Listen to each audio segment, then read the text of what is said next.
Lord, please bless my plans today. Lord, salamat sa isang magandang araw. Salamat sa isang araw na pagbibigay niyo sa akin ng inyong proteksyon at pagmamahal.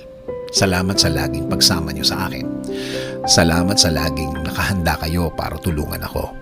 Alam ko na makakasama ko na naman kayo dahil ang araw na kasama kayo ay isang buong araw na puno ng pagpapala, puno ng mga magagandang bagay, puno ng proteksyon na para sa akin at para sa aking pamilya.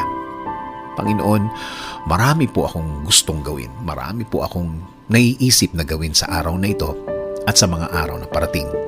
I-bless mo po ang lahat ng aking plano ngayon.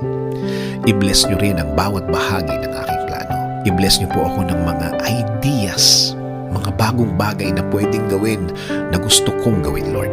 Lord, ilagay niyo po sa way ko ang mga tamang